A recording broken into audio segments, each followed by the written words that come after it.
Alrighty, ladies and gentlemen, my name is Adam and this is Adam FPL, and today we bring you the Game Week 6 review. You know what, I've had a long day at uni today. And this for me, people look at YouTube as a, work and whatever. For me, this is like a relaxing stress reliever. I enjoy doing stuff like this. But yeah, it's nice to do stuff like this. I just thought I'd get that out there. But yeah, we're going to start with the team today. As you may or may not know, after this week I was planning my wild card, if you haven't watched the last video. And yeah, let's look at the team and let's see how we got on. We finished with 59 points, which was just above the average. Overall, I was pretty content with it, I'd say. I was content. It could have been worse, it could have been better. Obviously, we'll look into why things turned out as they did. But the main thing I did say was I wanted a green arrow going into my wild card. Just something to get started off. Now, as you know, last week I finished, I must have been outside the top 1,000,000 players. This week I'm in 956,000. So I've gone up by about 100k. So it's not too bad. I mean, it could have been better. And we'll look into why that is. So we'll start off with Matty Ryan. As you may or may not know, he is on his way out of my team. But he ended on a high. He got 90 minutes, a clean sheet, 4 saves, and 3 bonus points. Brilliant. Absolutely brilliant. He's made up for the last 4 weeks of disaster. He's still going to be going out of my team because Brighton have got a tough run coming up. But I am happy with the 10 points. Thank you for your services, Matty Ryan. Then we'll go to the back four, and it's Andy Robertson. 8 points, not too bad, away to Chelsea. Again, I did keep him in the team on the hope he'd get some attacking returns, and that's exactly what he got. He got 1 assist, and he got 3 bonus points as well. So it's perfect start so far. Then we'll go into Luca Dean. This is disappointing. They lost at home to Sheffield United. He's going to be going out of my team. The reason being, well, I've kind of got a new concept, which I'll go into afterwards with the wild card. But Lucas Dean needs to make way, and I'll get into it after this video, after this review. Then we have AWB, Alex Wan-Bissaka. Again, he's coming out of my team. They lost 2-0 against West Ham. I just think 5.5, it's too much. I'd rather, offensively, we know we're not going to get anything out of AWB. But at 5.5, I'd rather get someone for 4.5 or 4 million. Then we have Lundstrom. Now, he was my 3rd substitute on the bench. And yeah, that was because Zinchenko didn't play. Greenwood got ill. Nor did Sterling. We'll get into them later on. But yeah, he did really well. He got an assist. He also got a clean sheet, I think, and 3 bonus points. So 3 bonus points from 3 of our back 5. It's pretty good. Then we go into Dendoncker, who was a substitute who came in, scored an own goal. Disappointing. Again, another player who'll be going out of my team this week. Then we have Mo Salah. He came with an assist away to Chelsea. Pretty happy with that, no problems. Then we have Mason Mount, only 2 points, unlucky to be fair. He did create a lot of chances. We'll talk about him later on.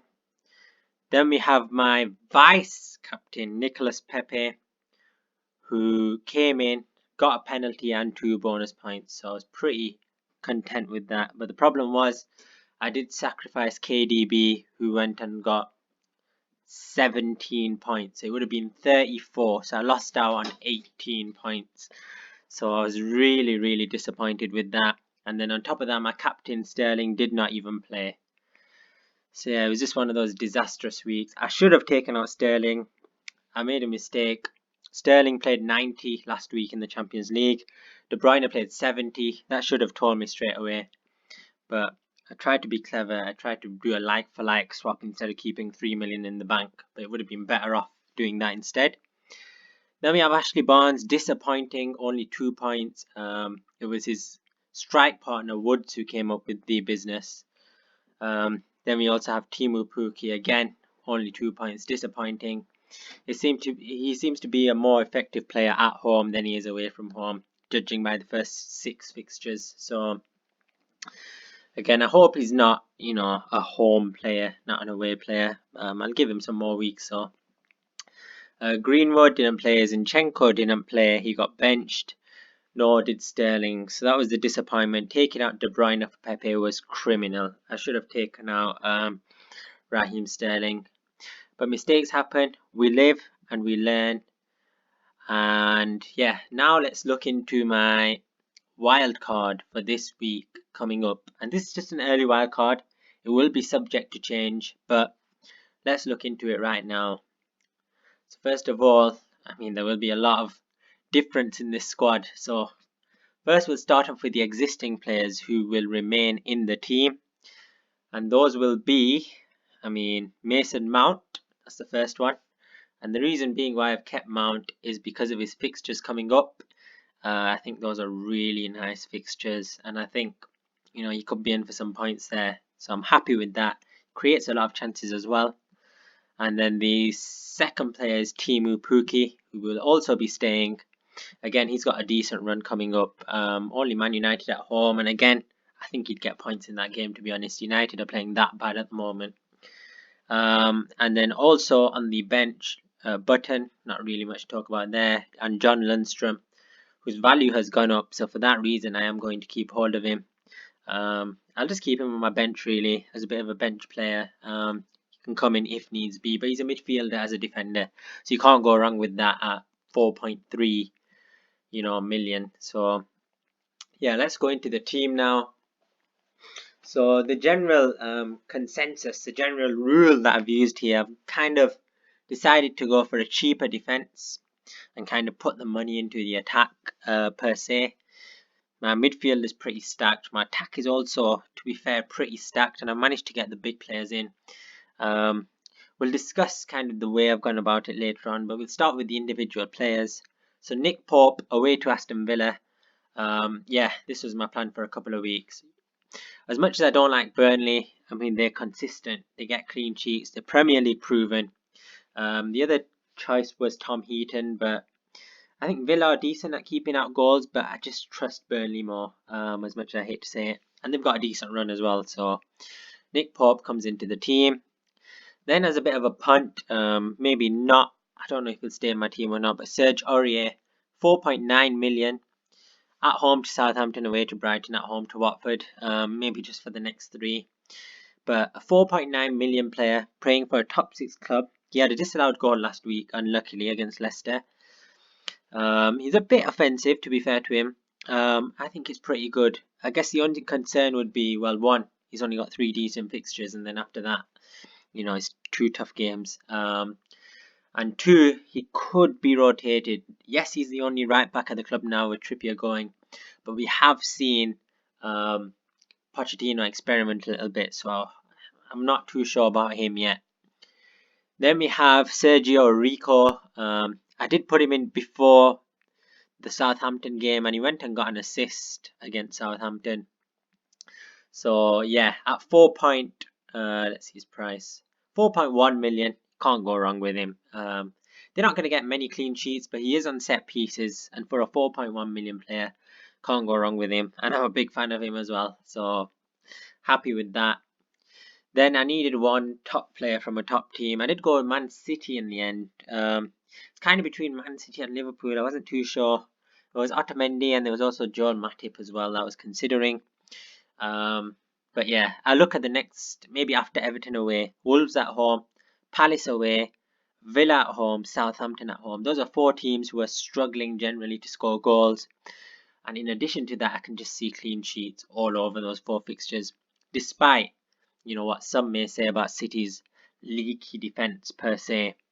But, one fixture, people panic. This is the problem with fantasy. You see one fixture and you get, a player blanks or something and everyone starts to panic.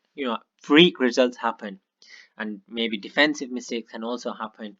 And that was against Norwich, but they bounced back last week with an 8-0 win. And I can see clean sheets in those next 4 games. Then we have Heung-min Sonaldo, 9.6 million. Again, the next three are good. Maybe Everton away, actually, they could do some at. But yeah, I'm tempted to captain him. I've got that gut feeling again. He's one of those players, isn't he, Sonaldo?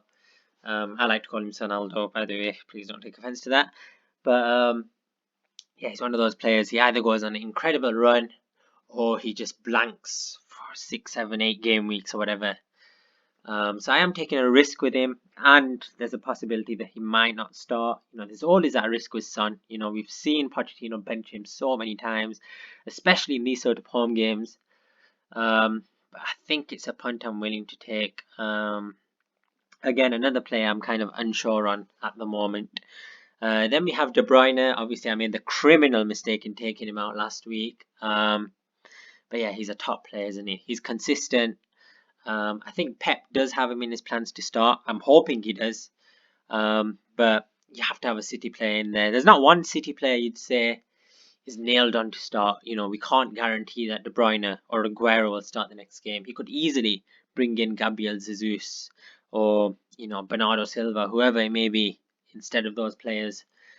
But I just think they're worth the risk. When they do smash it, there's a lot of points at stake. So I'm pretty happy with De Bruyne. Then we have Mane. He's a bit of a doubt right now. But the main talking point with Mane was, look, he's $1 million less than Mohamed Salah. And I did want to invest into the team as a whole. So Mane has been keeping up with Salah. This year, in 2019, I think he's got as many points, if not more. So I'm happy with Mane. I think it's that Liverpool coverage which is important. You need a Liverpool player. You have to. And he does cover that. So I'm happy with Mane.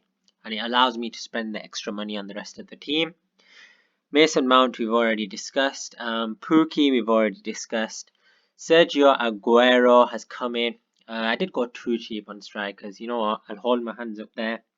I went for, strikers who are below par. Obviously, the problem is he could get rotated, but he didn't play that Champions League game last week.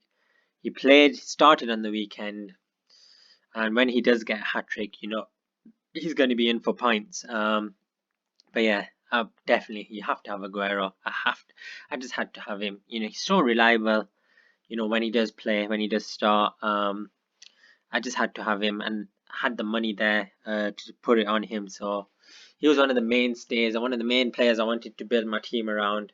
And then last but not least, we have the saviour, Mr. Abraham. 8 goals in 3 games or 7 goals in 3 games. People question whether he can do it against big teams. I thought he was unlucky against Liverpool, to be fair. But the main reason why I've kind of gone double Chelsea with him and Mason Mount is those fixtures. I look at those fixtures. I think those are the best fixtures right now, up until about game week, maybe, as far as 22, 23, that far. I just think these are the sort of teams he'll score against. He's proven against these sort of teams, I think. Similar teams in the Championship he's come up against and scored. And I'm happy with Tammy Abraham. I'm definitely happy. I think he's a nailed-on starter. And I've got no problems with playing Big Tammy up top. Last but not least, we'll go on to the bench. Cantwell, 4.95 million. Yeah, he's mainly more of a bench player, to be honest. Away to Palace, I don't expect too much, but he's a good player to come in and a good option to have in case I do want to rotate. We also have Martin Kelly. He didn't play last week, but at 4.1, I think he's a good player to have in the squad. He will come back in for Crystal Palace eventually. He obviously came back off the back of a knock, so I do think he will come back. And again, another good bench player to have, a good player to rotate as well if he does play. I'm hoping he does play.